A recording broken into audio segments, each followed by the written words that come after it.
All right, we are back with part 2. It's release day for me, and so as you can see, I've got all these beautiful books ready to be shipped out and mailed out, and we're celebrating the release in an hour, but I don't know what to do with myself, so we're gonna talk ROI right now. I am gonna set up a little screen recording here, and we're gonna walk through it because as you guys saw earlier in this video, I shared roughly how much each book costs. I put the expenses per book in this column right here, and then I put the average royalty. They were all really close when I looked at them.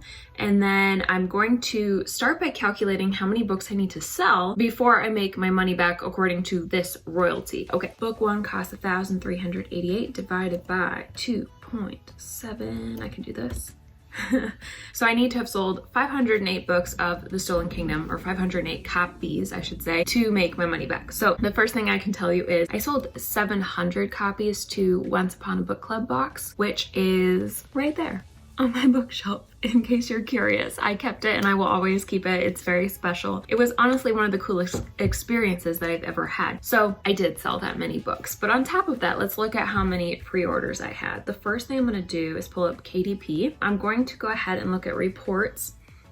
This is going to be tricky. So let me start with the pre-order reports. With The Stolen Kingdom, that was the first time I was really attempting to do pre-orders. So it looks like it says, oh cool, there's a breakdown and everything. It says 68 pre-orders. And then Ingram Spark has a pre-order tab that is absolutely useless. It won't show anything. Like, for example, if I submit right now, it'll say that there are no pre-orders, even though there are some. If I go over to my homepage, units sold in the last 30 days, there is the Enchanted Crown. This is just a little sneak peek at what we're gonna look at in a second. And they're still coming in, but those are my pre-orders so far. It's put in, I believe, as they print them, but there's nothing on the pre-order report tab because it's useless. But anyway, what I'm gonna have to do, if I run a report for a release month, I think that will work. So I'm gonna try to do a print sales report because I only have print books through Ingram Spark. And oh my gosh, when was The Stolen Kingdom released? It was August, right? And it was 2019, I think. Yeah, and then this will be, we'll just do that month. Okay, and so I'm gonna take off global because you can't run both without them making it be an email, and I'll click submit, and I should get a report for how many. Let's see here. Okay, cool. I think this is right. We'll find out.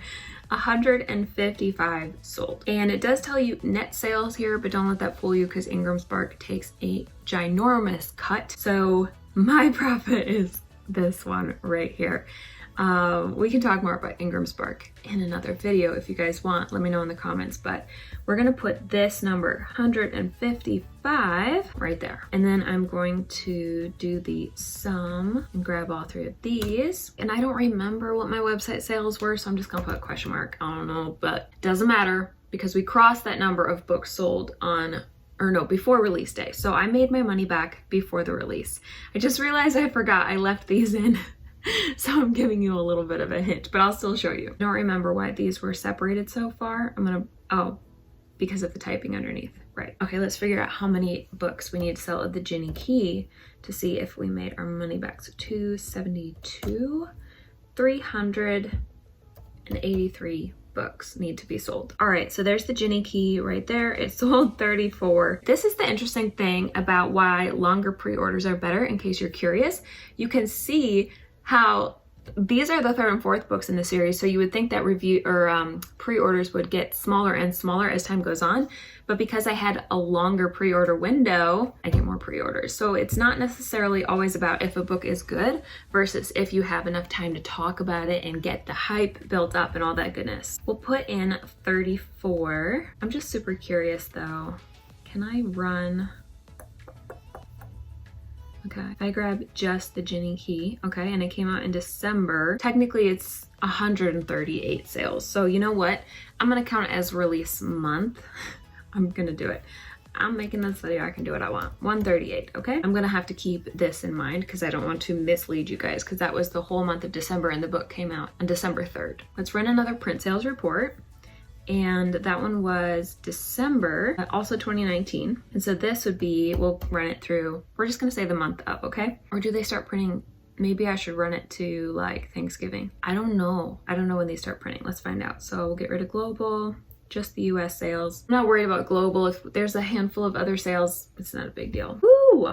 Look at that. Okay, so 230. Again, just being real with you guys, I searched, that was the whole month of December. This should be release month is a better way to put this right here. So there's no book box and there's no second format yet because I had not yet done the hardcovers. I think the second format is for book 3 when I introduce hardcovers. So let's go to that. And again, I don't remember website sales, but we're just gonna tally this up with just these 2 boxes. Uh-oh, SpaghettiOs. Let's see how much money it actually made. Is there a way to do that? All right, so usually I run Book Report, but Book Report just kicked me out and said I have to pay for it because I reached the threshold. So I'm trying to figure out where things are in actual KDP dashboard. So this is December 2019 and it was paid out in February. Okay, so yes, this is the income from December. Let's look, let's add it up. So I think something's not adding up here.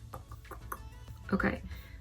Oh, you know what it is? I know what it is. Okay, so these are sales that include The Stolen Kingdom and maybe The Confident Corgi, a couple copies, maybe a few handful of copies for my other books. But this is the nice thing, is that with each book you put out, a release makes more because you are going to sell the release book and then you're going to sell all the books in your backlist as well.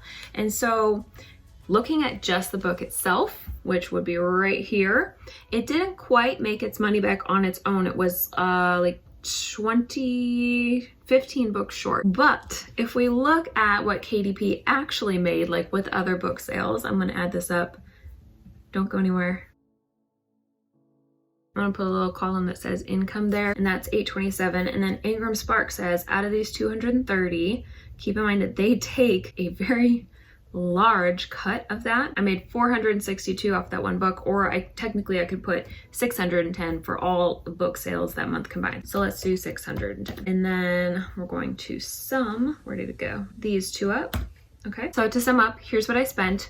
Here's how many books I would need to sell of that book alone to make my money back. Here's how many I sold of that book alone. But then here's how much money I actually made because I also sold other books. And so I made my money back that release month, probably before that too. But again, if we're talking about just the book itself and no other books, then I still had another 15 books to go. So it probably took me into the first week of January to earn money back just through that book alone. So now here's the nice thing. It only costs $801 to produce this book because the editing was so much less for a smaller book. So we're going to divide that by 273 and I would need to sell 293 copies to make my money back. Let's go back to the pre-orders tab, and The Curse Hunter was the first book to cross 100 pre-orders on my KDP dashboard, which is really exciting. 101. All right, and then Ingram Spark, we're going to run yet another regular print sales report for June. I'm pretty sure there was more than that. Oh, the release was on the 30th. So these are just the initial sales. Should we do release week? Would that be more fair? Let's start with this. Let's put this in. So we have 163 plus 164. Oops, sorry. Nope, that should have been 1 there. And then this was the 3 because now we have 2 formats, right? Still don't know what my website sales are. That's there for this release because I know this release. Now again, some sales come in a little bit later, so I think it's only fair to look at the whole release week. Let's look at June, I don't know, 20th, July, even the 10th should be fine. I think we'll get a better picture of all the pre-orders. All right, now we're getting a better number. So The Curse Hunter, 176 of, I think that's the paperbacks. Right here, 176, and then for the hardcovers, 44 right here. Okay, yes. Okay, so I have a note here before release and doubled it. Why is that? Why did I put that there? Let's do the same thing that we did for book 2 because I think that might be where this is coming from. I don't even know. I'm so confused right now. That's so complicated. All right, 1 second. Okay, so that's KDP. Actually, Ingram Spark, did it come out in July and I did June? When did my book come out? I think it was July.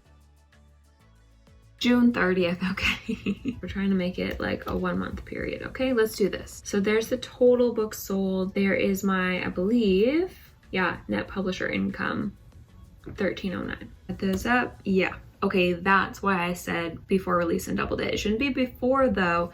It should be, again, release month, because I'm not tracking. I don't even know how I would track that, you guys. My brain is frying. Why am I doing this on release day? But yeah, I think if I'm explaining it right, I'm trying to share the book alone, but also point out that each book that I publish sells the other books in my backlist. And so that's what this is right here. All right, now the moment we've all been waiting for. This is honestly what I'm very excited about and what I've been waiting for. It is still release week, you guys, and sales are still coming in. So I'm gonna put, what is the phrase? TBD, to be determined. And I will check back in with you guys at the end of this release week.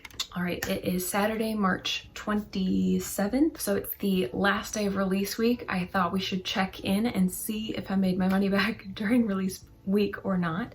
So I have the spreadsheet pulled up, and this number of sales that I need to make my money back, I have here 483 sales.